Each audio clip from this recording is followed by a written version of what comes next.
Almost 4 decades ago, Henry Kissinger is said to have asked this question: if I want to speak to Europe, who do I call?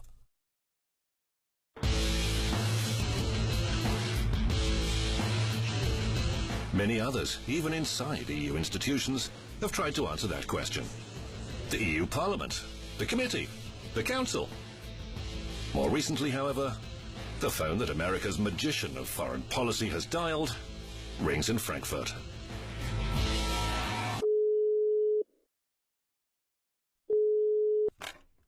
European Central Bank. The ECB has effectively become the government of the United States of Europe.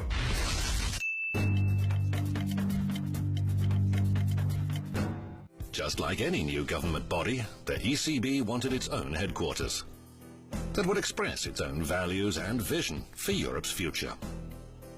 A site was chosen on the banks of the River Main in Frankfurt.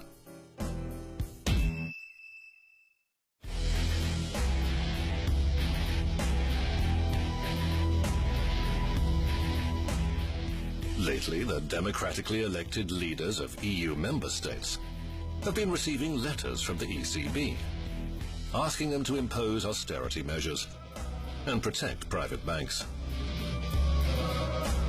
2 of them who did not obey immediately were replaced by former bankers or ECB executives.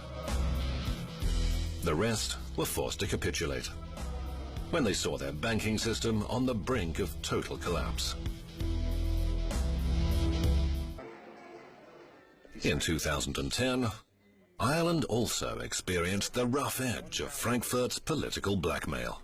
So on the 18th of November, which was a Thursday, when there was a governing council of the European Central Bank happening in Frankfurt, the governor of the Irish Central Bank, who sits on the governing council, called Morning Ireland, which is the most important radio programme in Ireland, to say that Ireland will need what he called a loan.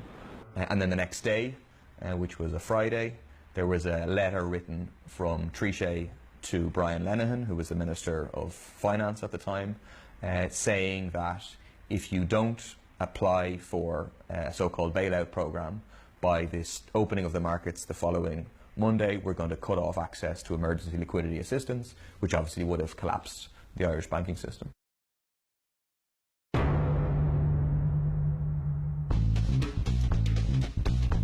The ELA, the Mechanism for Emergency Liquidity Assistance, is the key word in this story. If the ECB was only interested in the stability of the euro, it would treat the banks of member states the way a mother treats her newborn child. She provides liquidity that allows her baby to live, unconditionally. Eurozone banks need liquidity for day-to-day activities. Normally, that was drawn from deposits or borrowed from other banks. But what happens when there is no trust? If there are doubts about the guarantees offered by a bank for it to secure funding, that's when the ELA is activated.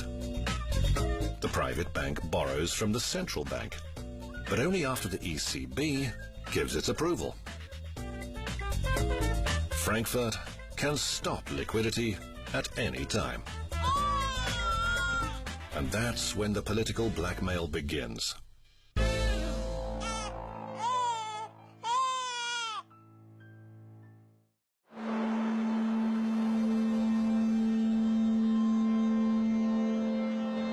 Frankfurt will keep sending ultimatums to governments if they don't bail out the banks or impose austerity measures. It threatens to sink the economy into chaos, as liquidity will stop. The pretext is always the huge public debt.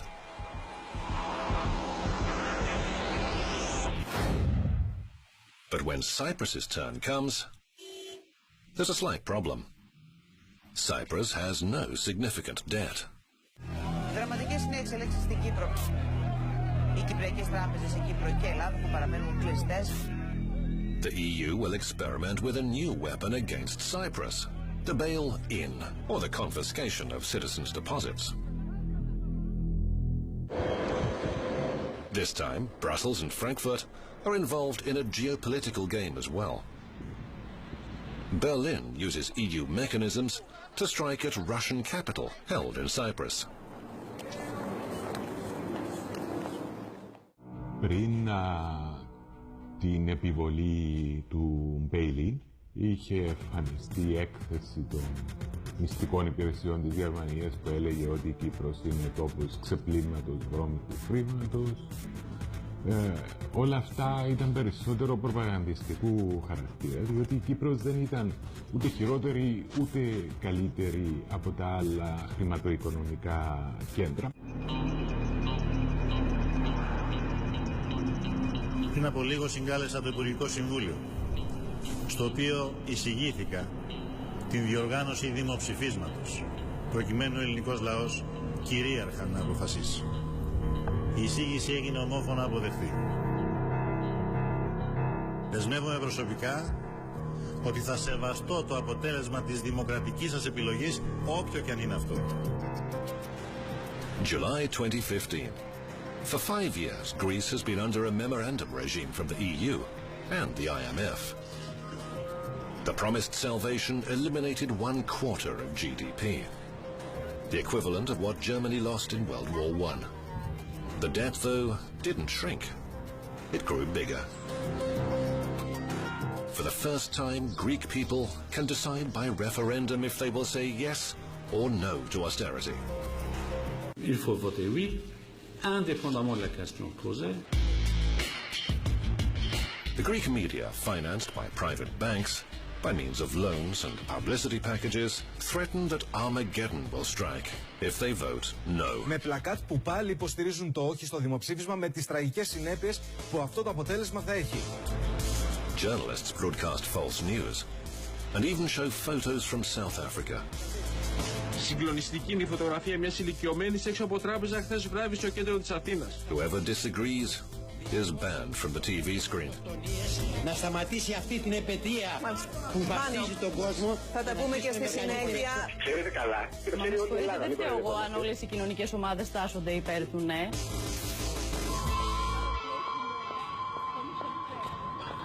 At the same time, the EU and Greece's political status quo send a clear message. Voting no means being banned from the euro. Der Ausgang des Referendums etwas zu tun hat mit der Frage der Zukunft des Euro. Όλοι ερμηνεύουν το δημοψήφισμα σαν δημοψήφισμα για την παραμονή της Ελλάδος στο ευρώ. Toute la planète considérera qu'un non signifiera que la Grèce veut prendre ses distances par rapport à la zone euro. Θα είναι το πρώτο βήμα προς την έξοδο. It is fundamental vote to stay in the eurozone or not. Voters listened to the warnings and threats and made their decision. Well aware of the political consequences, they said no.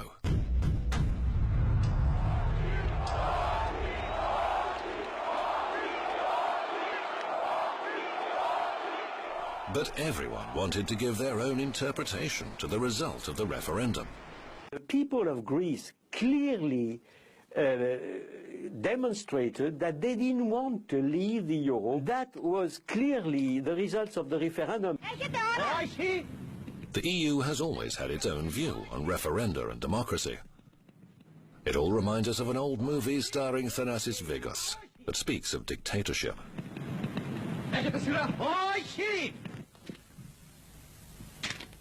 Τώρα θα ρίξει όχι.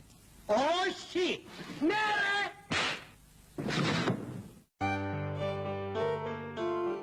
In the EU, if your vote is wrong, you have to try again until you get it right.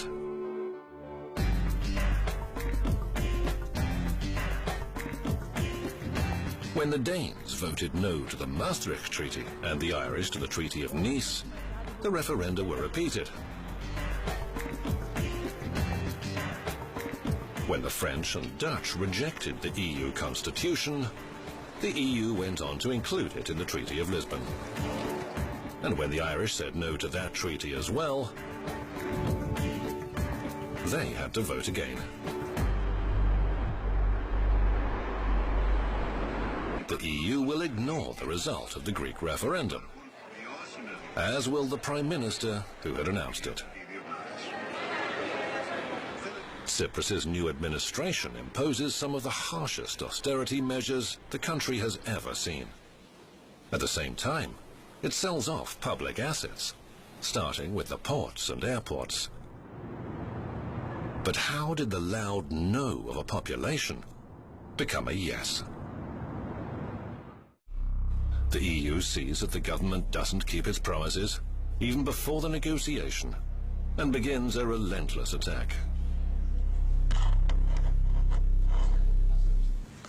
The first blow comes from the ECB once again. After the new government is inaugurated, the ECB stops accepting Greek bonds as guarantees, forcing banks to resort to the ELA. Frankfurt can cut off liquidity at any time. A key role in the ECB's attack is held by Greece's central banker, Yannis Stonaras. When Tsipras was in opposition, he used to call Stonaras the creditor's mouthpiece. But when elected, he keeps him in the job.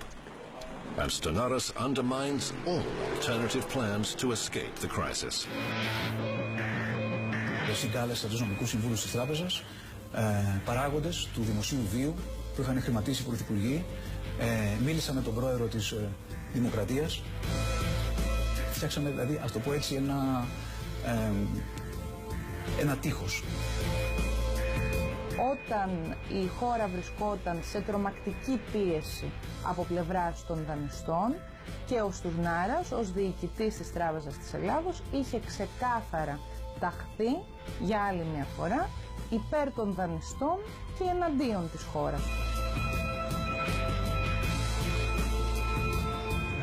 Find that rather scandalous that he can come out with that and not be put in jail, because that is basically an open coup d'etat, because he's a central banker, he has his central bank mandates, and he's bragging with doing politics. However, against all predictions, the referendum was not lost. The Greeks became the first people in history who went to vote while their banks were closed and said no to austerity.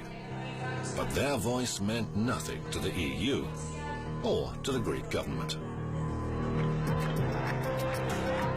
Alexis Tsipras changed completely and became a faithful servant of the German. Other countries too, like Spain and Portugal, received ultimatums from Brussels and Frankfurt, saying that they should change their fiscal policy. The leaders of those states, even if they wanted to, would not be able to challenge the orders, as long as they remained in the Eurozone. The ECB determined their every move, by controlling interest rates and liquidity. The question is, why did they decide to stay in the Eurozone? And most importantly, why EU officials went as far as to take part in the overthrow of democratically elected governments to save the euro.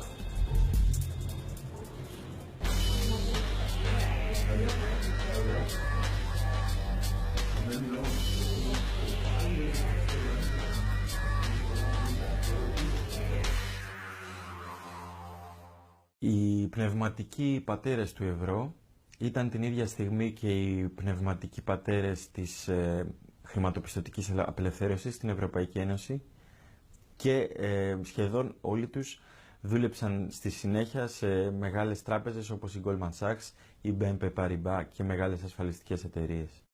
The euro was constructed in Basel, which is where all the bankers are situated, that the people on the committee for designing it were all bankers.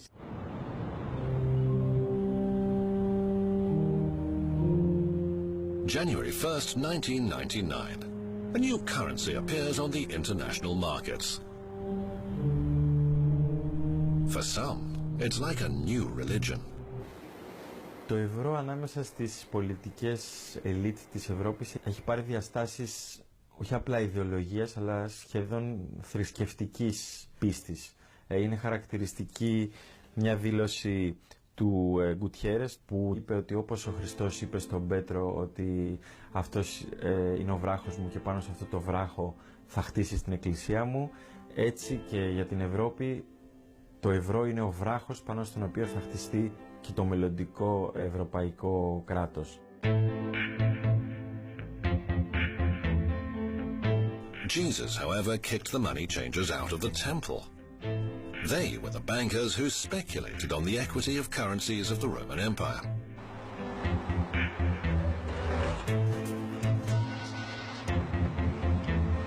Basically, they set the spreads of the time and bought off political leaders with their money. 2,000 years later, the money changers got their revenge by creating their own currency.